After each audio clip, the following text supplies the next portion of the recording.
Today's guest is Lori McAfee. Lori has a new book called Burning Hope that's just been released. She coaches people and helps them know and love who they are. She shares her journey with us on how she went from not knowing who she was after being a mom and working with her husband for many years. She's fun. She's a great storyteller. Welcome, Lori, to the podcast.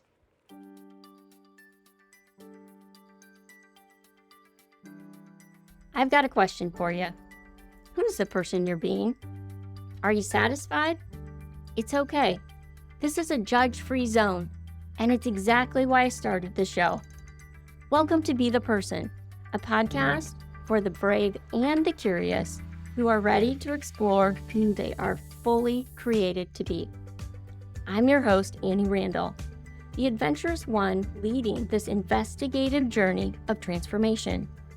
By delving into topics and asking unexpected questions, we will discover the keys for unlocking our true potential and being our best selves today. You may be surprised by what you find when you let go of fear in order to discover the answers of becoming the person you were made to be.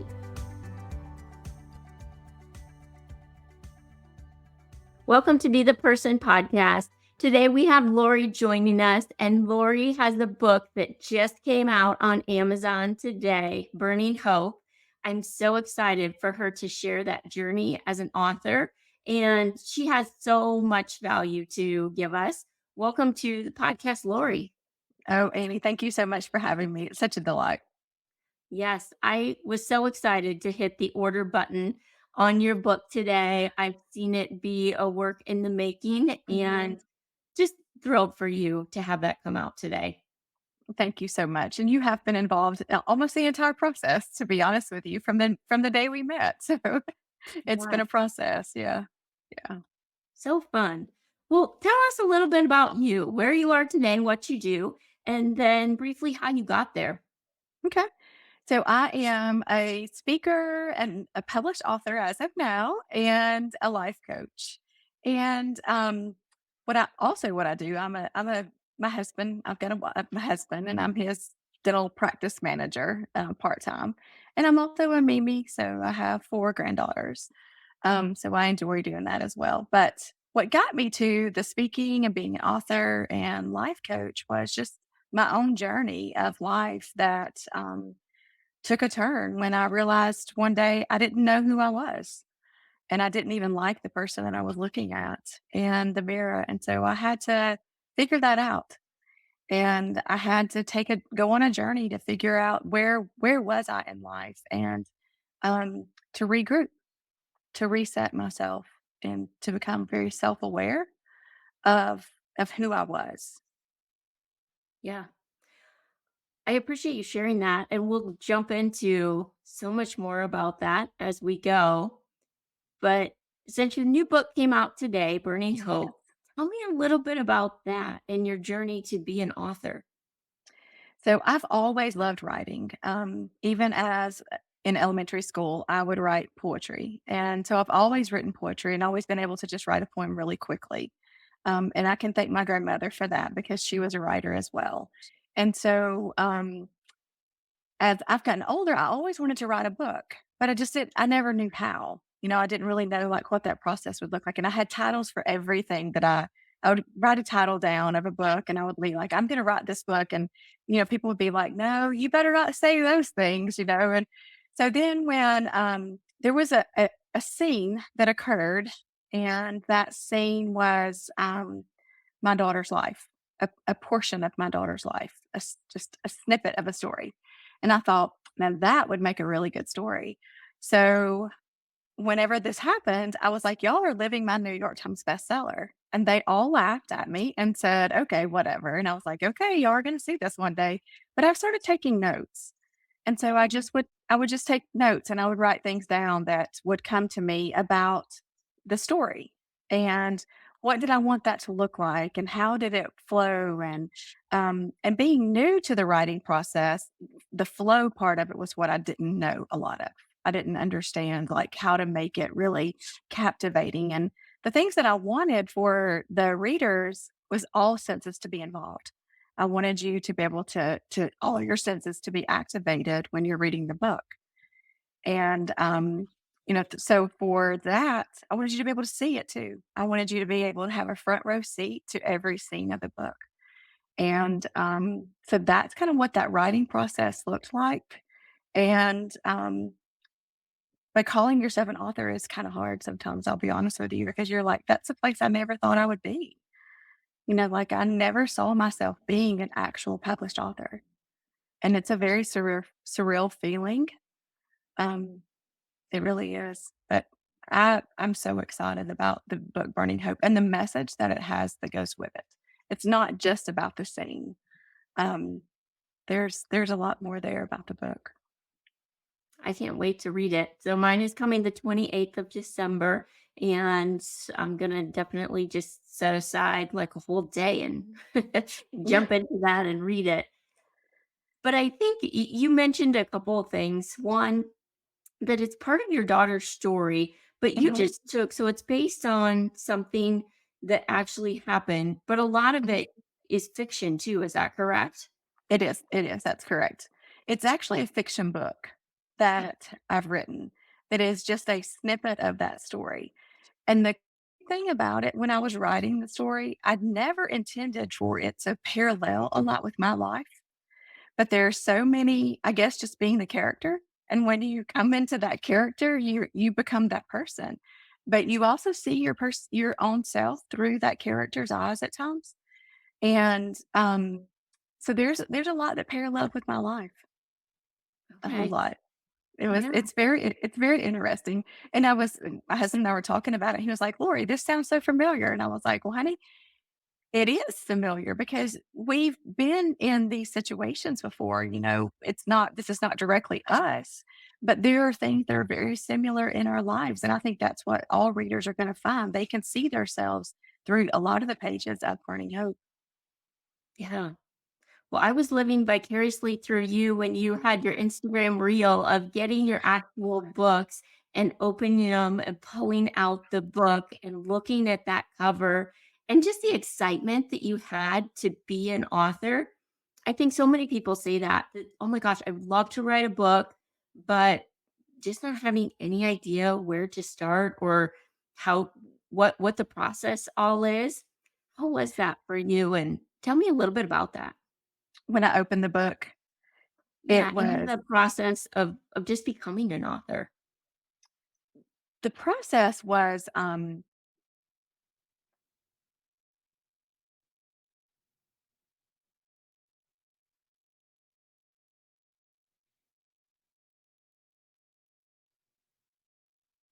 Oh, Lori, I can't hear you.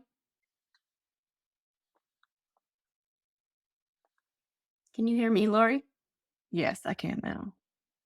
Okay. I'm just not sure if that's okay. We'll edit this part out. Okay. Um, it looked like just a weird Wi-Fi thing, but it looked like this time you froze, so I don't know if it's you or me. I don't Um, know. that's okay. We'll just keep going. They can clip Okay. that out. You can just Okay. start with um it cut off right when you were starting like an author. I don't even know Becoming who. an author. Yeah, becoming an Becoming an author. author. Mhm. Like, how did I become an author? Yeah. Okay. So I'll tell from the very beginning of that. Yep, you have to. That's when it cut Okay. froze. Okay. Yeah. So, um, what happened for me to actually become an author and for me to get to the point that I am now? It's kind of a crazy story because the same weekend that I met you, I met Catherine Gordon. And I was actually in the car with Catherine, didn't know who she was, had no idea. And then she told me that she was a New York Times bestseller. And I was like, I've always wanted to write a book and I have all these notes. And she was like, just put it in an outline and start. She's like, that's all you have to do. Put it in an outline and just start writing. And so she is the person that helped me to get started in putting this into an actual book. And then, I met Paige Donegan, and she is the one that actually has been my publisher. and she helped me to put everything in order and to find the people who could help me with editing and things like that. So that's the process that's gotten me to here. And like you and I've talked about before, a lot of borrowed courage from all of you ladies that really helped me to not quit and to not give up and to keep that process going. Um, and so that's what got me there.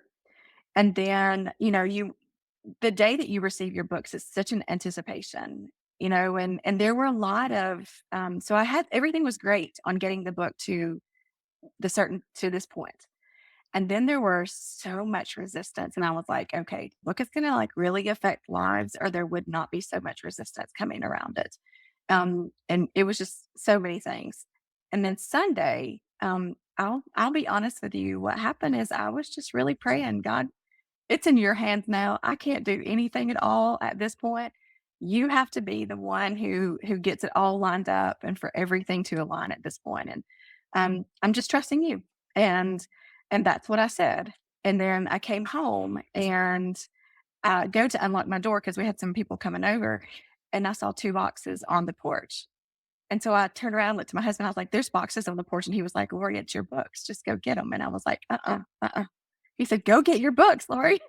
And so I was like, "But it might not be." And he said, "But Lori, we prayed. We both prayed. And this is what we know is supposed to happen." And I was like, "Okay." So I go to get them. And I still, whenever I got the books, I did not know that that's what was going to happen. And so when I cut that open and you saw the Instagram, I mean, it was the one of the most emotional experiences I've ever had. Because you hold in your hand, it's like having a baby. It really is. You hold in your hand something that you've created. And it's it's just a very surreal, very humble moment. And, my husband and I really didn't know how to act. We are both kind of numb and we were like, I'm not sure how to respond to this. Like we don't really know what to do now, it kind of feels funny. Um, but it was such a rewarding, but yet, like I said, a humbling experience. It was fun to see the joy in your face on opening that box though, and I can imagine how much work went into it, so to see that all come out was just so fun to see. Yeah. You never know, like, what your reaction's gonna be, and he was filming me, and I was like, I don't but I don't care because that's exactly what life looked like for me in that moment, and I wanted everyone to be able to share that with me because so many people have been a part of the journey with me. Mhm. You've done an amazing journey this year. We met about a year ago, a little less. And since then, you've started a podcast, you published a book, you're speaking, you were already coaching, but you continue to do that at a higher level. Tell me a little bit about why 2023? Like, what made you decide to do it this year? Um, I turned 50, and I guess that it was just a pivotal moment in my life, and being a coach, I've always wanted to speak, like, that's always been something that I've truly enjoyed, and so, whenever I was given that opportunity and, it really I knew that all the things I had been through needed to be shared. And I knew that my story needed to be shared with other people so that they never felt the way that I felt. Um, and so 2023, I turned 50. I had told my husband, I was like, so I've worked with you for 25, 26 years. I'm going part time. And so when I turned 50, that's what I did. I went part time with him and full time into what I do now, which is speaking, writing, and coaching. And you mentioned earlier borrowed courage. Was that a hard move to make, that transition? Mhm.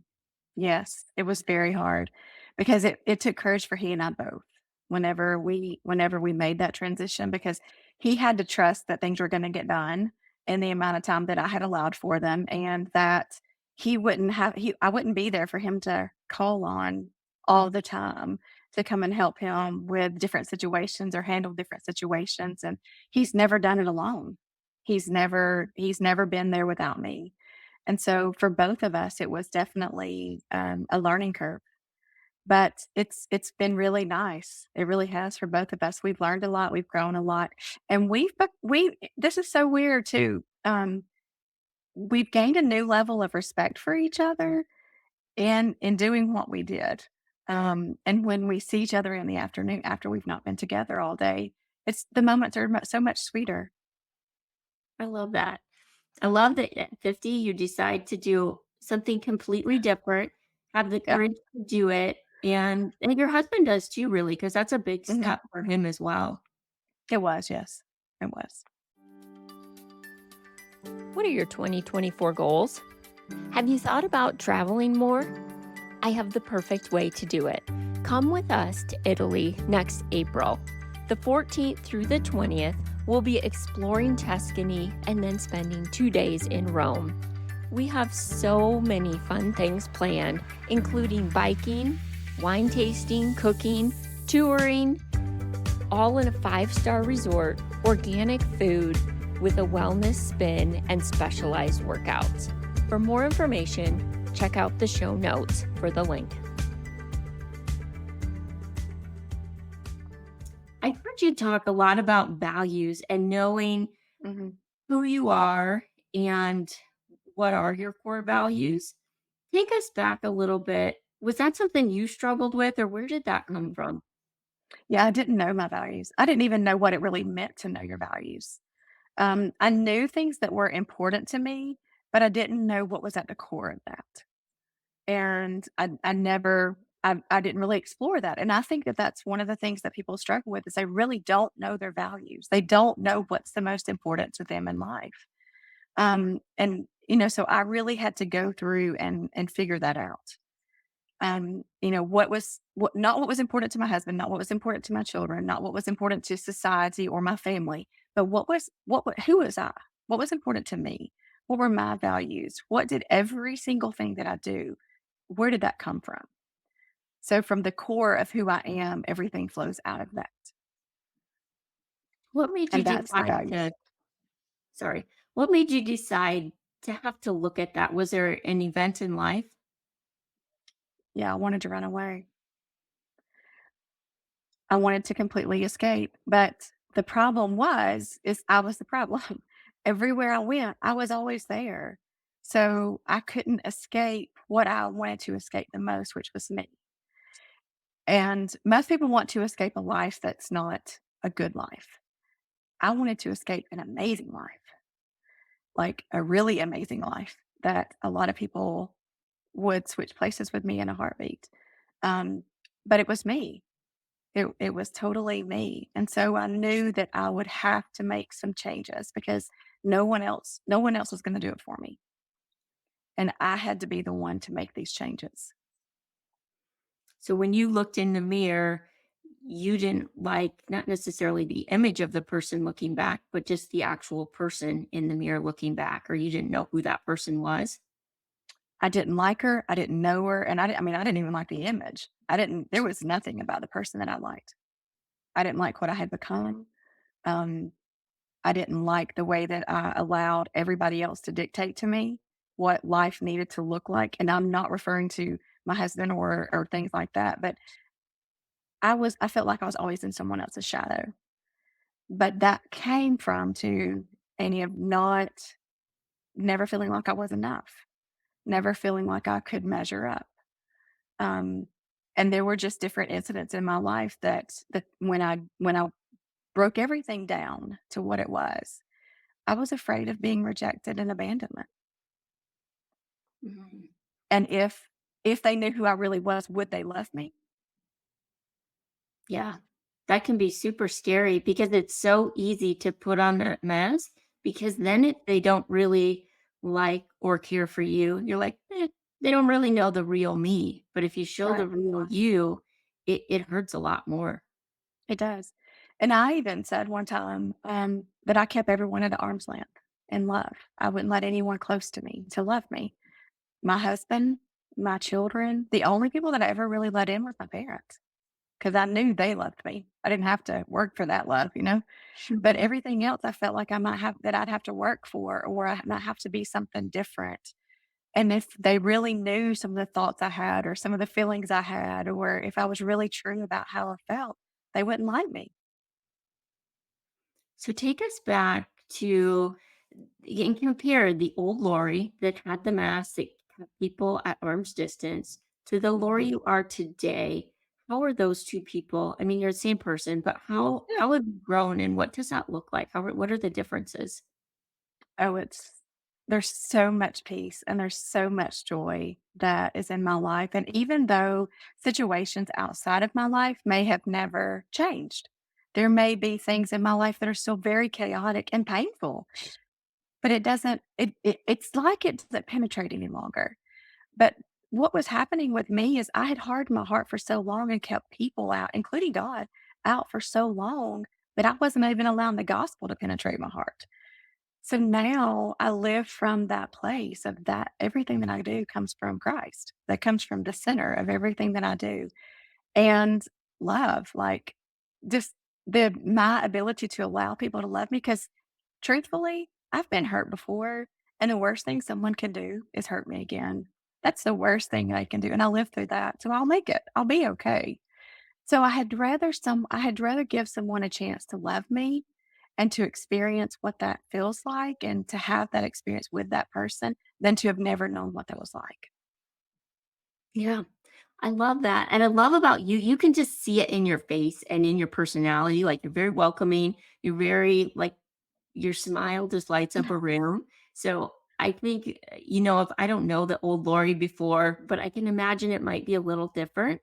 And I just love that person that you are now. So I'm grateful that you've taken off the mask, that you've lowered the walls, because I know it can be so hard and so scary to do Yeah, that. it can. It absolutely can. And there's like I said, there's just a lot of peace and freedom that come from here. And the way that I feel about life is that when we work on ourselves and we know and we love who we were created to be. I mean, I'm not where I want to be, but I love who I am right now. And I love myself moving toward that person that I know that I'm becoming. And because in a year from now, I'm going to be different than I am now because there's going to be a better version of me because I've grown a bit more.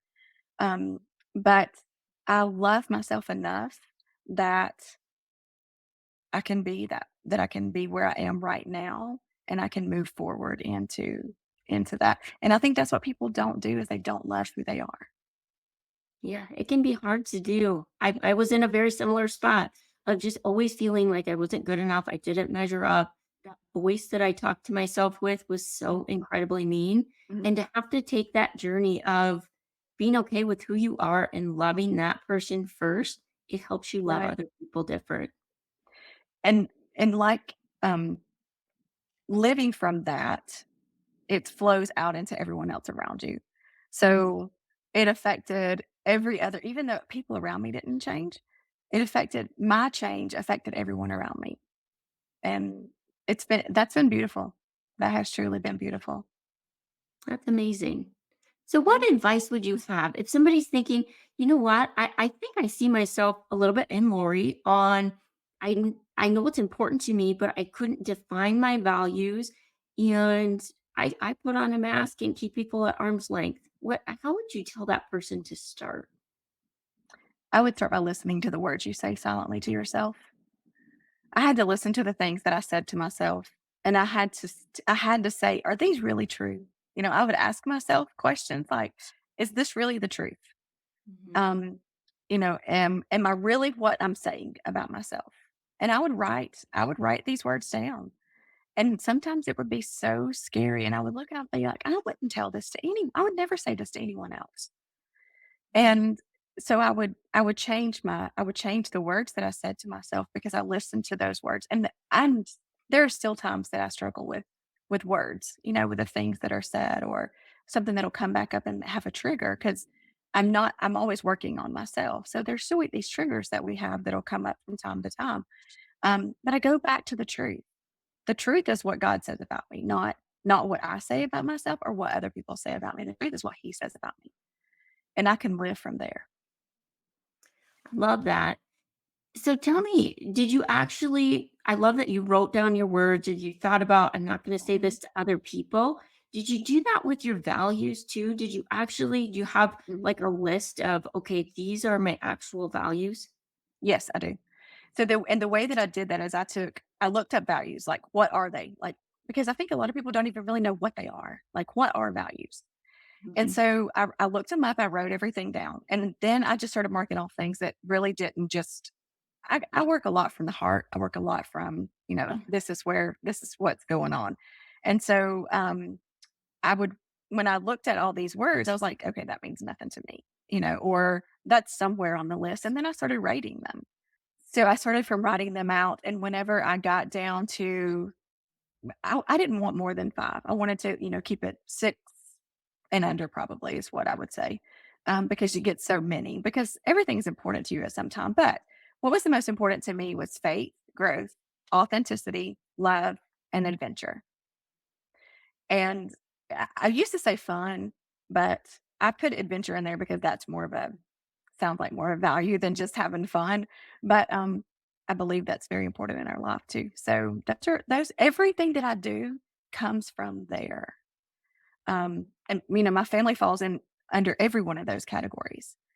And but those from that's where I live from. Yeah. Do you ever go back and like reference those and maybe you just do it in your head or do you have them written down somewhere that you pull them out like when you're making a hard decision that you think, okay, what do my values tell me to do? I have them on a notebook and I have values with stars around them and then I have them listed out. So I do. I keep them in a notebook that I carry with me everywhere I go. I love that.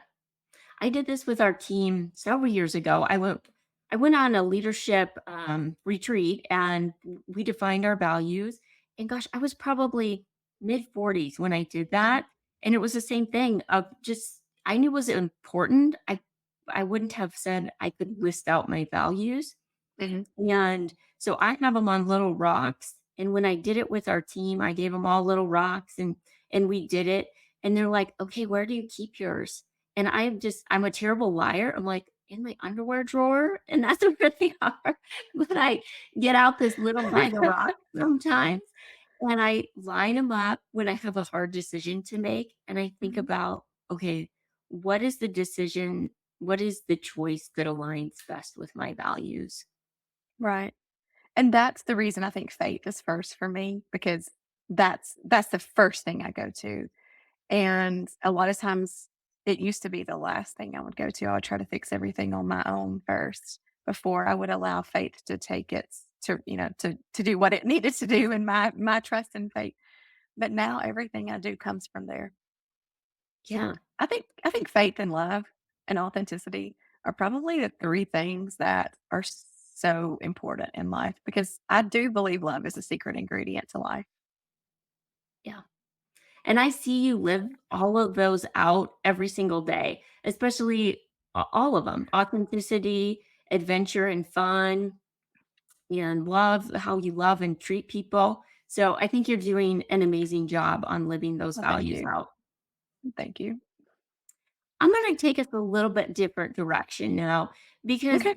when we met in North Carolina. We Mhm. talked on the phone several times, but we talked about, I just knew we were going to be good friends because one, you were super authentic from the minute I met you on just somebody, we were sitting at a table and somebody asked you, well, how do you have such a great marriage? Because you've been married, is it 31 years? It is. Yep. At 31 years, and you're like, "Well, we have great sex, a lot of it."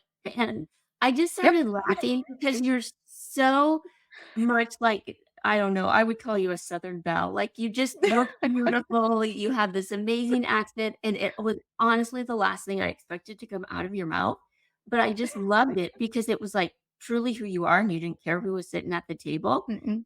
but authenticity came out there. But Yeah. one of the things that you had shared with me was just, and probably from keeping people at arm's length, and sometimes ladies can be harder to connect with each Mhm. other. You just said, you Mhm. know what? I really struggle with having a lot of really close girlfriends, Mhm. especially in the professional field. And there's been a group of us who have connected over the past year and really, Mhm. I think you said it right, borrowed courage from each other. Yeah. But tell me a little bit about that journey for you, because I don't think you're alone. I think there's a lot of ladies out there, and probably men too, that just don't have a great support network. Mhm. And tell me a little bit about how the last year has been for you to build that. Oh, it's been amazing. It really has because it's put me into positions to where I'm not afraid. That authenticity is truly who I am, and I'm not afraid to meet people. I'm not afraid to talk to people. And one thing that I came to realize is being in that group of women and around the people that you and I were around in March, for instance. Um, they're people. They're just people. They're just like we are. And so I look at everyone as people now. And as far as friendships, again, I want that connection with people and I want to know your story. I want to know about you. So I really want to get to know the people, and I really want to be able to be a support system for them and to listen to them. And so I think that I want to treat people the way that I want to be treated, but I also want to treat people the way that they want to be treated. And um, for 1 year since I've joined the mastermind, that's what it's been for me is we've shown up for each other. We've been there for each other in different situations. I've called you with things that are not even related to business or it's on a friendship level. Um, I didn't trust people. I didn't trust people. I thought people were always out to get you, that I had to protect everything. And I didn't want to have friends because I didn't know what a true authentic friend felt like. And I do have a friend. I have a very close friend. But I also always had my family and my sisters. And my husband and he's my best friend. So I had those and I was like, well, I don't need people, but I do. And you do. You need people. And I think the greatest thing that I ever did was to know and love who I was and know that it's okay. And to be me, and my people are going to find me. The people that I am supposed to be around, we're gonna find each other and we're gonna be able to be together and we're gonna be for each other. We're gonna have each other's backs. And when we say that, we truly do. Um, we're not gonna be fighting, it's not gonna be scheming or all the stuff that a lot of women do. And women judge women. I mean, let's be honest, they judge women. I mean, John Mellencamp even wrote a song about it. Women get dressed up for the women. Right. And I mean, and that's the truth because the first thing we do is we wonder what someone else is gonna wear because we wanna either look like they do or we wanna look better than them. Well, why don't you just go as you? Because, you know, that's the way that people want. I just wanna be me. And that's the way that I feel about the women that I've been around for the last year. You're just you. Yeah. And you don't judge according to anything else. I mean, I will not forget this, but the night that, I guess it was on the last night that we were all there, and I had worn my dad's camo jacket from, I don't know, 30, 40 years ago that he had, and it's torn in places, it's old, it's big, but I had it on, and I didn't care what other people thought about that because I love that jacket. And, actually, it's what my dad wore to go deer hunting in, and he was gonna sell it at the yard sale when my parents sold their house, and someone said, like, "Oh, what boutique did you buy your jacket at?" And I was like, "I didn't, I got it out of my dad's yard sale pile." But that's just me, and I want people to be like that, like, don't just be who you are and be who you are created to be, the true you. Hmm. I think you said something so important that your people will find you. And I Mhm, think, you tell me if this is true for you. For me, it's been, I don't know, almost relieving that you don't have to, I'm not going to be for everyone. And that's okay. Like, mhm, I will find the true people that I'm drawn to, that I want to be around, that want to be around me. And if that's not everyone, it won't be everyone. That's okay. Like, I'm not drawn right. to everyone either. And just that realization has just, I think, just been freeing to be who I It was. is. It Mhm. is. It's very much for me because I've tried to be friends with people that there is no way in the world I can fit into that mold. I just can't. Yeah, And I came to realize I can still love that person, but I don't have to be in a friendship, in a relationship with that person, and it's okay. exactly. There'll be people that we like and are acquaintances with, but don't necessarily have to be friends with or be in our circle because they're not exactly our people. Mm-mm, no, and the thing that you talked about you being drawn to me, I was drawn to you because to me, you're just so sweet and so genuine, and, I loved your welcoming. You made like you said, you made everyone feel welcome. I just I knew from the moment that I saw you that you'd be somebody that forever, like you said, that forever we'd be friends. We wouldn't talk all the time, but when we talk, we can catch up on things and we can be real with each other, but we know we're there for each other too. Exactly. Yeah, I would agree. And I think that if you don't have that support network of just Mhm. being being curious about finding it, because I Right. think it's added so much value to my life. I came from a place of like, oh my gosh, I don't have time for this, or I don't have time for more friends or more acquaintances. And I can tell you this year has been like an amazing blessing of all the Mhm. people when you open your heart to let them in, that you find the time and you find the space. And it's been so great. It has. And I can truly say that, you know, being from the South, we love everybody. I mean, really, we'll just say, oh, love you or something like that. But I can truly say that the women that I have been around, that I love them. I really have grown to love them. And, they will forever have a place in my heart. And they are forever part of the journey of me being who I am today and the experience of my life in this season. Yeah, I would agree.